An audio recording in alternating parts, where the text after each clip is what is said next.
안녕하세요. 신바람 구호교실의 신바람입니다. 자, 오늘 배울 교재는 신사고 민교과서 1. 자, 벌써 4단원이네요. 4단원의 세 번째 소단원 홍길동전에 대해서 배우는 시간을 갖도록 하겠습니다. 고전 소설인 홍길동전. 자, 우리 교재 142쪽이고요. 오늘도 열심히 공부해 주시길 부탁드리면서 그럼 지금부터 수업을 시작하도록 하겠습니다. 삼색 볼펜과 형광펜 준비해 주시고 오늘도 열심히 수업에 참여해 주시길 부탁드립니다. 자, 우리 교재 142쪽입니다. 자, 전체 줄거리를 보도록 하겠습니다. 길동은 조선 세종 때, 배경이 언제죠? 조선시대다라는 걸 알 수 있습니다. 서울에 사는 홍판서와 그의 여종 춘섬 사이에 태어난 서자다. 홍길동의 신분적인 한계를 알 수 있습니다. 서자라는 것을 통해서 이 신분 제도 때문에 갈등을 하게 되는 거거든요. 그래서 이 소설의 갈등의 요인이다, 갈등의 원인이다라고 생각하면 될 것 같아요. 길동은 어려서부터 장차 훌륭한 인물이 될 재주를 드러냈으나 천한 출생 때문에 한을 품는다. 홍판서의 첩인 곡산댁은 길동의 비범한 재주가 자신에게 화가 될까 두려워 자객을 시켜 길동을 없애려고 한다. 이 부분이 이제 발단 부분이고요. 위기에서 벗어난 길동은 집을 떠나 도적의 두목이 된다. 이후 길동은 꾀를 내어 해인사의 보물을 도적질하고 자신의 무리를 활빈당이라고 이름 붙인 뒤 팔도 수령들의 부정한 재산을 빼앗아 가난한 사람들에게 나누어준다. 길동이 함경도 관청의 재물을 도적질하자 함경감사가 조정에 보고를 올린다. 임금이 길동을 잡으라는 체포령을 전국에 내렸으나 길동의 도수를 당해낼 수 없었다. 조정에서는 길동을 회유하기 위해 길동의 요구대로 병조판서에 벼슬을 내린다. 소원을 이룬 길동은 조선을 떠나 율도궁의 왕이 된다라고 하면서 여기서 말하는 율도국은 이상국가를 상징하는 겁니다. 이게 전체적인 내용이고요. 우리 교재에 실려 있는 부분은 이제 거의 처음 부분이 되겠죠. 발단 부분이 될 것이다 라는 것을 알고 홍길동이 왜 갈등하는가를 배워보도록 하겠습니다. 본격적으로 시작합니다. 가문단입니다. 길동이 점점 자라 8살이 되자 총명하기가 보통이 넘어 하나를 들으면 100가지를 알 정도였다. 하나를 들으면 100가지를 알 정도다. 대단하네요. 굉장히 똑똑하다라는 거죠. 이걸 한자성어로 뭐라 그럽니까? 하나를 들으면 100가지를 안다. 들을 문자, 하나를 들으면 1, 안다, 10, 10가지를 안다 라는 뜻이에요. 그냥 똑똑한 사람을 일컫는 말이다. 한자성어 잘 기억해 두세요. 그래서 공은 홍판서를 말하는 겁니다. 홍판서. 길동을 더욱 귀여워하면서도 길동의 출생이 천하요. 길동이 아버지나 형이라고 부를 때마다 즉시 꾸짖어 그렇게 부르지 못하게 하였다. 길동이 출생 천하다라 그랬죠? 길동이 갈등하는 원인이에요. 갈등의 원인이다.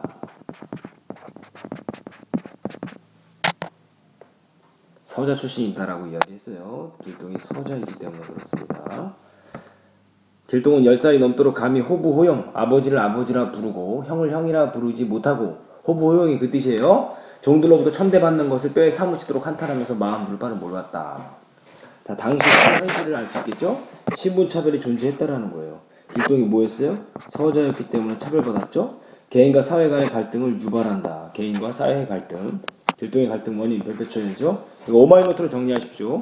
서자로 출생했는데 길동의 바람은 호부용, 아버지를 아버지라, 형을 형이나 부르고 싶고, 입신양명, 성공하고 싶은 거예요. 유명한 사람이 되고 싶은 거예요. 그러나 현실은 호부호용을 할 수 없고 종들로부터 천대를 받으며 문관이 될 수 없다라는 것입니다. 그래서 그것이 바로 홍길동의 현실이기 때문에 이것을 뛰어넘기 위해서 홍길동이 갈등을 할 수밖에 없다라는 겁니다. 자, 그럼 143쪽으로 넘어가도록 하겠습니다.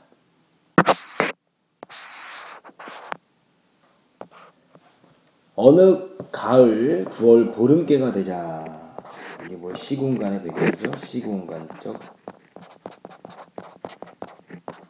배경입니다. 시공간적 배경. 미안하네요. 공간이 아니죠. 계절적 배경이라고 해야 되겠네요. 시간적, 계절적 배경이다. 다시 써볼까요? 시간적, 이렇게 쓸게요. 계절적 배경이다. 달빛이 밝게 비치고 맑은 바람이 쓸쓸하게 불어와 사람의 마음을 울적하게 하였다. 아주 울적하게 만드는 배경인 거죠.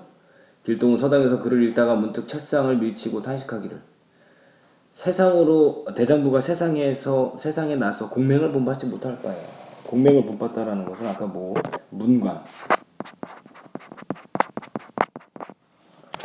문관으로서 출세하는 거예요.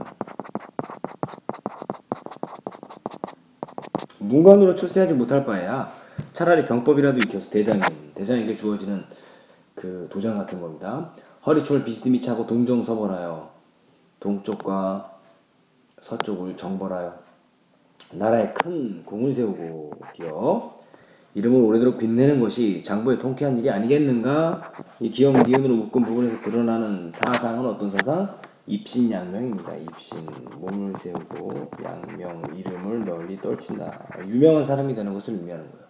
이것이 조선시대 4대부들의 목표였습니다. 그런데 나는 어찌하여 이 한 몸 의지할 데가 없어. 아버지와 형이 있는데도 아버지를 아버지라 부르지 못하고 형을 형이라 부르지 못하니 호보호영 하지 못하니 심장이 터질지라. 이 어찌 통탄할 일이 아니겠는가 하고 뜰에 내려와 검수를 익히고 있었다. 아주 울분을 사귀기 위한 행동을 하고 있었죠. 그때 마침 이렇게 우연적인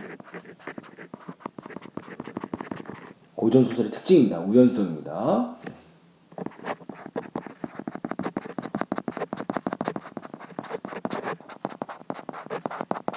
고전소설의 특징, 우연성.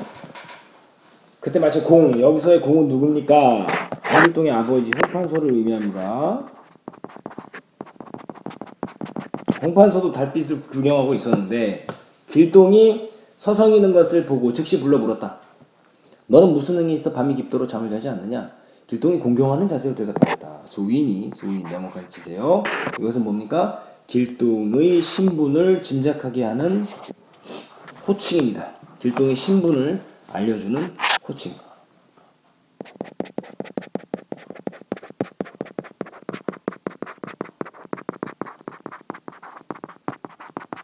홍판서가 아버지이기 때문에 소자라고 해야 되는데요. 천한 신분이기 때문에 소인이다라고 이야기하고 있습니다. 그런데 만물이 생겨날 때부터 오직 사람이 귀한 존재인 줄 압니다. 만물 모든 것들 중에서 사람이 오직 귀하다. 이건 무슨 사상이라 그러죠? 천부 하늘이 부여한 사람의 권리다. 천부 인권 사상이다. 그리고 만민이 어떻다? 평등하다라는 사상을 말하고 있습니다. 그러나 소인에게는 귀함이 없사오니 어찌 사람이라 하겠습니까? 공은 그 말의 뜻을 짐작했지만 일부러 책망하며 말하였다. 너 그게 무슨 말이냐? 공이 저라고 말씀드리기를 소인이 평생 서러워하는 바는 소인이 대감의 정기를 대감이라고 말했죠. 대감 이건 뭡니까? 종이 주인을 부를 때 하는 말이잖아요. 이것도 마찬가지로 아까 위에서 여기서 이야기했죠. 신분을 나타내는 호칭입니다.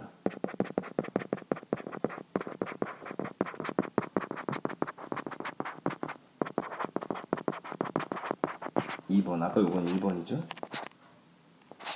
그러니까 홍길동의 신분을 알 수 있는 게 뭐냐? 소인과 대감이다라는 거예요. 잘 기억해 두십시오. 이거 중요합니다. 오마이노트로 정리하세요. 홍길동의 신분을 알 수 있는 말 두 가지 뭡니까? 소인, 대감 이렇게 이야기할 수 있습니다. 대감의 정기를 받아 당당한 남자로 태어났고 또 낳아서 길러주신 어버이의 은혜를 입었는데도 아버지라 못하고 형을 형이라 못하오니 왜요? 신분 차별, 즉 첩의 소생이기 때문에 첩의 자식이기 때문에 안 된다 이 소리예요. 어찌 사람이라 하겠습니까? 하고 눈물을 흘리며 적삼을 적셨다. 자, 오마이노트에 정리해야 되는 부분 이겁니다. 길동의 신분을 알 수 있는 호칭, 서자이기 때문에 대감, 소인이다라고 부르고 만약에 적자였으면 아버지라 부르고 소자라고 불렀을 것이다 라는 거예요. 바로 이거 정리해 두시길 부탁드립니다. 자, 144쪽으로 넘어가도록 하겠습니다. 자, 공이 이 말을 다 듣고 홍판서죠. 비록 불쌍하다는 생각은 들었으나 마음을 위로하면 방자해질까 염려되어 크게 꾸짖어 말했다. 재상 집안에 천한 종의 몸에서 태어난 자식이 너뿐이 아닌데 다시 말하자면 이 당시에는 첩을 둘 수 있는 제도가 있었다라는 거 없었다라는 겁니까? 그렇죠. 있었다라는 겁니다. 첩을 둘 수 있는 제도를 축첩제도라는 거예요. 일부 다처제죠. 그런 것들이 있었다라는 거예요. 내가 어찌 이다지도 방자하냐. 앞으로 이런 말, 호보호영하지 못하는 것은 서럽다라고 하는 말을 하면 내 눈앞에 나타나지도 못하게 하겠다. 이렇게 꾸짖으니 길동은 감히 한마디도 더 하지 못하고 다만 땅에 엎드려 눈물을 흘릴 뿐이었다. 공이 물러가라고 하자 그제야 길동은 침소로 돌아와 슬퍼에 마지 않았다. 길동이 본래 재주가 뛰어나고 포부가 크고 넓은지라 마음을 가라앉히지 못해 밤이면 잠을 이루지 못하곤 하였다. 갈등이 어떻다라는 거예요? 해소되기는 그냥 갈등이 더욱 심화됐다라는 거예요.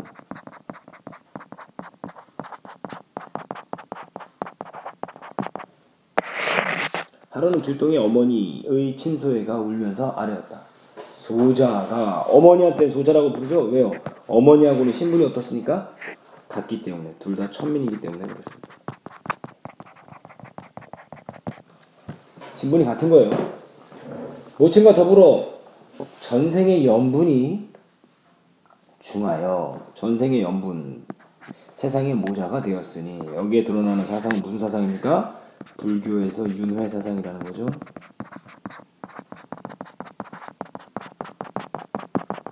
죽어서 다른 걸로 태어나고 뭐 또 사람으로 태어나기도 하고 죄를 많이 지으면 동물로 태어나기도 하고 뭐 이런 것이 이제 불교에서 말하는 윤회 사상이죠.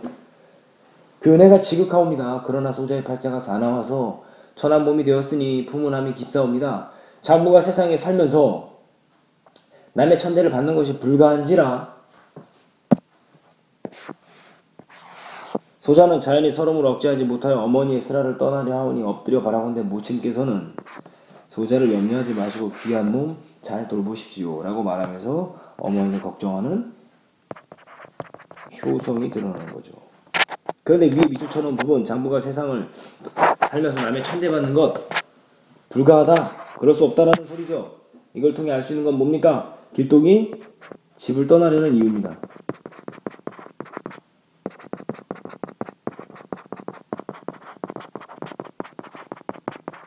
떠나려는 이유 1번이다라는 거죠. 이렇게 집을 떠나겠다고 어머니한테 이야기를 합니다. 등장인물의 성격 첫 번째 홍길동 총명하고 도량이 넓으며 아주 비범한 인물이에요. 현실의 문제를 극복해 나가는 적극적인 인물이다. 그래서 현실 개혁적인 인물이다라는 거예요.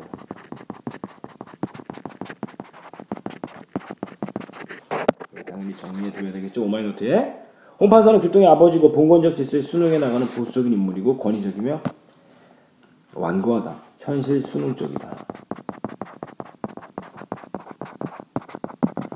잘 적어놓으세요. 어머니 역시도 체념적, 순종적인 인물이고 자식에 대한 사랑이 깊다. 이것도 어머니 역시도 현실 순응적인 인물이다라는 것을 알 수 있습니다. 홍판서의 꾸중에 대한 관점의 차이. 당대의 관점은 적서차별을 당연하게 여기던 시대이기 때문에 정당하게 생각될 수 있지만 오늘날의 관점에서는 모든 인간은 평등하기 때문에 적서차별은 부당한 것이다. 그러므로 홍판서의 꾸중은 정당하다고 볼 수 없다. 이런 관점의 차이도 잘 기억해 두시길 바랍니다. 조선시대에는 당연하지만 오늘날에는 잘못됐다라고 이야기할 수 있다는 거죠. 145쪽으로 넘어가시죠.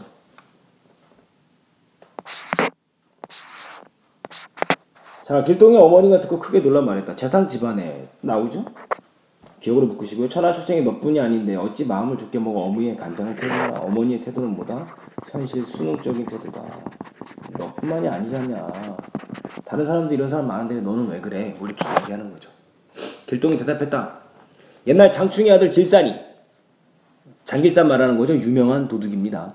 천한 출생이지만 13살에 그 어미와 이별하고 운봉산에 들어가 돌을 닦아 아름다운 이름을 후세에 전하였습니다.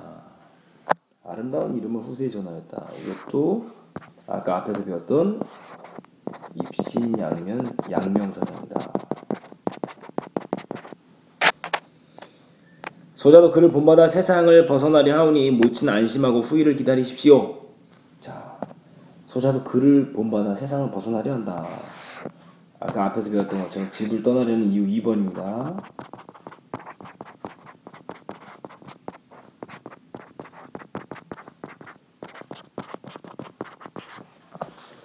모친 안심하고 후일을 기다리십시오. 근래 요즘에 곡산댁의 눈치를 보니 상공 홍판서죠? 홍판서의 사랑을 잃을까요? 우리 모자를 원수같이 알고 있습니다.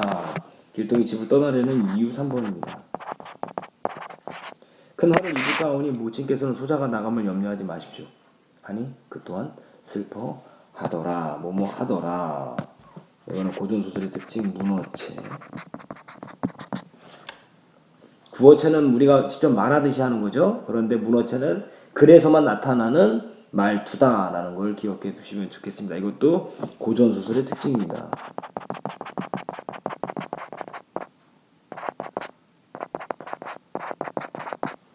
이렇게 정리해 두시면 좋겠죠. 자, 근데 원래요, 이 장길산 이야기 잠깐 해보고 넘어갈게요. 장길산 같은 경우는 홍길동전 훨씬 이후의 사람입니다. 그런데도 불구하고 홍길동전에 들어왔다라는 소리는 후대 사람들이 홍길동전을 읽으면서 홍길동전 속에 장길산을 집어넣은 거죠. 그래서 이것은 첨삭을 했다라고 추측할 수 있는 내용입니다. 후대 사람이 아니라 훨씬 후대 사람입니다. 자, 이제 인물의 현실 대응 태도, 신분차별이 존재하는 현실인데 길동은 현실 비판적인 태도죠. 홍판서와 어머니는 현실 수능적인 태도를 보여주고 있다. 홍길동전의 주제에서 적서차별의 문제, 국가에서 처벌두는 제도를 인정해주고 사회에서는 귀천, 귀하고 천한 신분을 만들었고 사회제도는 천인의 사회 진출을 막았다. 그런데 이것을 한 개인이나 가정의 문제에서 사회 전체 국가의 문제로 인식했다라는 것, 즉 신분 상승을 통해서 문제를 간접적으로 해결하고자 하는 바람이 담겨 있다는 것을 알 수가 있습니다. 이렇게 해서 홍길동전 우리가 배운 부분 다 배웠는데요. 141쪽으로 가셔서 정리하도록 하겠습니다. 홍길동전 한눈에 보기 정리하도록 하겠습니다. 홍길동전의 글의 종류, 고전소설이면서 한글소설이고 영웅소설이면서 사회소설이다. 사회비판적이며 현실적이고 의지적이다. 또 제재는 홍길동의 영웅적 행각이며 배경은 시공간적 배경은 조선시대고 사회문화적 배경은 적서차별이 심하고 축첩제도가 있었다라는 것. 특징 오마이노트 해야 되겠죠? 선생님 V 표시하는 거 오마이노트 하십시오. 최초의 군문소설이고 조선시대의 적서차별 제도를 비판하고 있으며 시간의 흐름에 따른 구성과 영웅의 일대기적, 태어나서 죽을 때까지의 구성을 다루고 있다. 뭐뭐더라 등 옛 말투인 문어체를 사용하였으며 긴 문장과 산문체, 대화체로 표현되어 있다. 주제는 적서차별을 타파와 거죠. 타파는 이상국 건설에 대한 의지. 그래서 V 표시한 거 오마이노트 하십시오. 홍길동이 갈등하는 이유는 뭡니까? 개인과 사회의 갈등이죠. 신분 차별. 그렇기 때문에 개인, 홍길동의 입장에서는 서자로 태어나 천대를 받으며 호보호용하지 못하고 문관으로 출세할 수 없었기 때문에 갈등하게 된다라는 겁니다. 자, 이거 별표 치고 오마이노트 정리 들어갑니다. 작품에 나타난 당시의 사회상 신분에 귀하고 천함이 있었고 신분에 따라 호칭이 달랐다. 아까 뭐였어요? 소인, 대강 뭐 이런 것들. 무관보다 문관이 더 존경받았다. 무관은 뭐 군인이고요. 문관은 뭐 정치인 생각하면 될 것 같습니다. 한 남자가 여러 부인을 둘 수 있었다. 이거를 어려운 말로 뭐라 그래요? 축첩제도가 있었다는 거죠. 어머니의 신분이 낮으면 자신의 신분이 자식의 신분도 낮았다. 입신양명 사상과 유교적 가치관이 지배적이었다. 입신양명, 유명한 사람이 되는 것을 의미합니다. 길동이 집을 떠나려는 이유, 신분 천대를 받지 않기 위해서, 집을 떠나 후세의 이름을 남기기 위해서, 입신양명하기 위해서, 국산땡에게 큰 화를 당하지 않기 위해서라고 말씀드릴 수 있습니다. 신분에 따른 호칭의 차이, 이거 정리해야죠. 서자일 경우는 소인 대감이라고 부르지만 적자일 경우는 소자 아버지라고 부른다. 홍길동은 노유 신분이기 때문에 서자라는 거죠. 현실의 인물의 현실 대응 태도, 길동은 현실 개혁적이며 비판적이고 홍판서와 어머니 현실 수용적인 태도다. 고전소설의 일반적인 특징은 시험 문제 꼭 나오니까 별표 꼭 쳐두시고 오마이노트로 정리하십시오. 인물은 평면적, 성격이 처음부터 끝까지 변하지 않고요. 어떠한 계층을 대표하는 인물, 이게 전형적인 인물입니다. 사건은 아까 우연적, 그때 마침 이렇게 나오죠. 그리고 비현실적, 홍길동이 막 도수를 막 부리죠. 배경은 막연하거나 비현실적인 배경. 시점은 전지적 작가 시점. 구성은 시간의 순서에 따르고 문체는 문어체이면서 우문체이면서 낭송하기 쉬운 문체다. 내용은 비현실적인 세계, 유교적 이념을 담고 있으며 결말은 행복한 결말이다라는 것을 알 수 있고요. 주제는 대부분 어떻다라는 겁니까? 권선징악이다라는 것을 알 수 있습니다. 이렇게 해서 홍길동전 마무리되었습니다. 오늘 배운 부분 꼭 오마이노트로 정리하시고요. 복습하신 후에 관련 문제까지 풀어보시기 바랍니다. 자, 오늘도 열심히 공부해 주셔서 감사합니다. 그럼 다음 시간에 다시 만나요. 소년이여 야망을 가져라.